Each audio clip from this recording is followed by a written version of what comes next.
Welcome to the RavensSpace on YouTube. My name is Jason, and this is RavensSpace Daily. We talk about Baltimore Ravens news every single weekday. Thank you guys so much for joining me. If you're not subscribed to the RavensSpace on YouTube, please subscribe for the best Baltimore Ravens videos on the internet.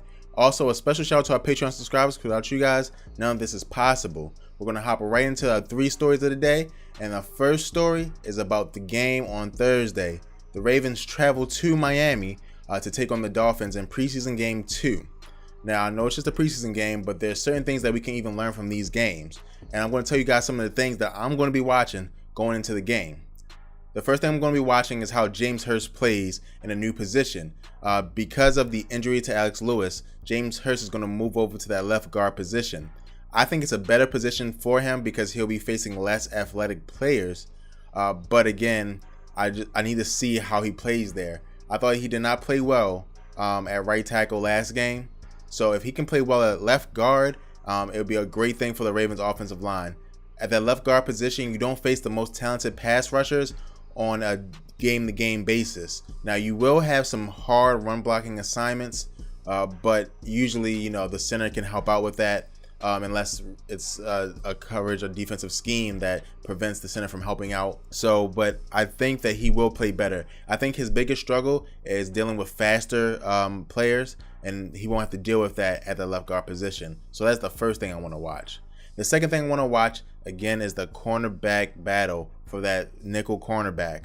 We have a lot of people who just came out and played. You're going to have Marlon Humphrey show off for the first time what he can do. You're going to have Hill, who had a great game last week, come in and show what he can do. He's going to make a bid to be on the team. You're even going to have a player like Darius Webb try to fill into that spot and tell everyone in the world that he still got it, that he can still perform at this high level. I don't know who's going to be the best there, or who's going to be a starter week 1, but I'm super interested in seeing that take off. That's the only part on defense that I'm interested in, really. I think the defense is going to be great this year, and game 1 proved that to me. So I'm really content with the defense. But the third thing that I'm going to go over that I'm going to watch is the running game as a whole. Now, we talked about James Hurst as a lineman, but is the offensive line going to move people so the running game can begin? Again, Terrence West looked good last week, in my opinion. I thought Mazzell looked good last week, in my opinion. I need to see the Ravens offensive line move players, create holes so these running backs can go through them and have a big day. I want to see if the Ravens can get their running game started, the Ravens offense can be better than they were last year. I do not know how much better, but I do know that they can be better. If the offensive line puts up another stinker like I thought they did last week, then I'll be very worried for the safety and health of our running backs, our running game, and especially the health of Joe Flacco, because I think he'll be on his back a lot this season if the offensive line cannot get better. And let me know what you guys are going to watch in this game. Again, we're all analysts, we're all fans, so let me know in the comments below what things you're going to be watching. And now we're going to move on to the X factors. If you guys don't know, these are the players that are going to make a difference in the game. And in the preseason, it's always interesting because you usually won't get a starter that's going to be an X factor. Now, I have on defense an X factor I think is going to perform, and that's Tyus Bowser. Last week we saw Tyus Bowser have a great game. He showed us that he was worth a second-round pick so far, and now I want to see him continue and grow and put good games on good games and stack up days.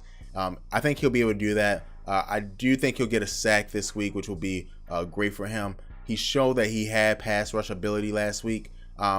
And he even had a better pass rushing game than Tim Williams, who's a natural pass rusher. So I'm excited to see how Tyus Bowser plays, because I do think he will be an impact player in the season and an X factor for this game. And that was for defense.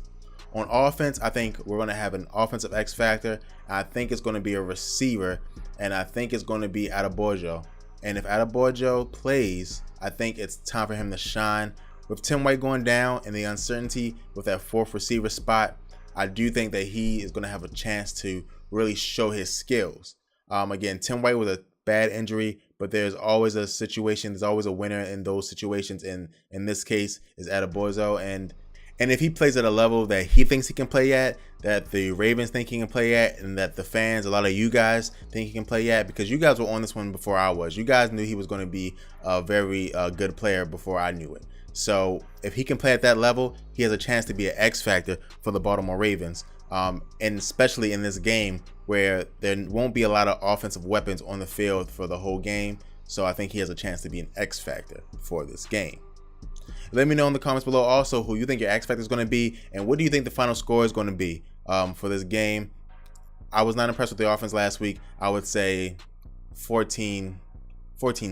Let's go with there. Whatever. Preseason game doesn't matter, but just let me know in the comments below. And now we're going to talk about some sad news with the third story of the day, and it talks about Breshad Perriman. It's happening again, deja vu. I've said it so many times, and you guys, I'm not going to say I was right, but you guys told me that, it was only one season. He's not injury prone. Jason, you're over exaggerating. Well, the same thing is happening where Breshad Perriman has no timetable to return, and the only thing John Harbaugh will say is that he's progressing. And so, again, when it comes to injuries right now, I do understand John Harbaugh is answering a lot of questions, is under a lot of pressure. But as the head coach, I would like him to give us a straight answer. He has not been doing that lately when it deals with injuries. Let us know, is Perriman going to be back before the season? Yes or no? Right? Let us know. And I would like to know. But again, I know that he doesn't want to tell his tips and tricks and let the other team know and stuff like that. It just sucks that this whole off season everyone's talking about how good Perriman was and how he's going to transform and be a top 5 receiver. Mike Wallace praised him, other people on the offense praised him, John Harbaugh praised him, and now he had a hamstring injury. From what I understand, it was not a serious hamstring injury. It was a pull. It was not a ACL, a tear or anything like that. And so I wish that we would have more information. John Harbaugh's not giving it to us. It's fine, whatever. But right now, this Perriman injury is a big deal. And right now, we do not know when Breshad Perriman will be back on the field. They were supposed to be a short time. It's gone longer than that. This is a real serious thing. So you guys as Ravens fans should be scared and nervous, just like I am. So let me know in the comments below how you feel about Perriman's injury. Do you think he's injury prone? I do. Glass legs Perriman is what I call him. So you guys let me know how you feel in the comments below. And like we do at the end of every episode, we answer a question from you guys, the RavensSpace community. And this question comes from the RavensSpace forums. If you guys want to get your question on here and talk to other hardcore Ravens fans, go to TheRavensSpace.com, check the forums, and let's talk about it. And this forum comes from Jack, who's been great on the forums. Thank you so much, Jack. And Jack asks, what is expected from our tight ends in 2017? So you guys can go in there and talk back to Jack and tell him what you expect. But this is what I expect, Jack. And I will also write to you on the forum that right now Nick Boyle, it's his starting job. It's his job to lose. We saw that last week. He had a very high ranking from Pro Football Focus. I saw the same thing. Now mostly in run blocking, he did his job on the smaller linebackers that were in the game. The second teamer, so he did a good job against them. So of course he got a high rating. But I think that he, because of the practice, because his familiarity with the quarterbacks, I think he has the lead coming into it. I think Max Williams is second, and I also like that Max Williams is being used as tight end sometimes.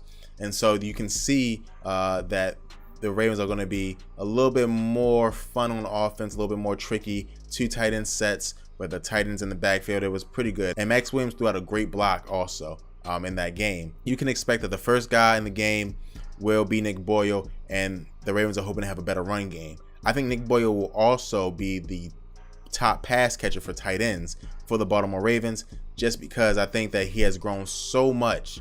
And I think you can expect a good season from Nick Boyle. Not a great season. Not a season to the likes of which Dennis Pitta was having as a receiver, but I think you can expect 50 catches or above from Nick Boyle this season, hoping he's injury free. Thank you so much for your question, Jack. And thank you so much for being in the forums. Again, please go to TheRavensSpace.com, check out our forums, have a discussion. Thank you guys so much for watching. Please subscribe to RavensSpace on YouTube if you're not yet subscribed. Check out our Patreon page where you guys can support us, and in return, we give you cool stuff. Also, check us out on different social media channels. We have live podcasts coming up, so I'll give you guys more information on that next week. Tomorrow, we're going to live stream the game. You guys can watch it with me. It'll be a great experience, so please come, join, invite your friends or whatever. Let's talk about the Ravens. Let's have fun. Let's watch the game. Thank you guys so much, and go Ravens.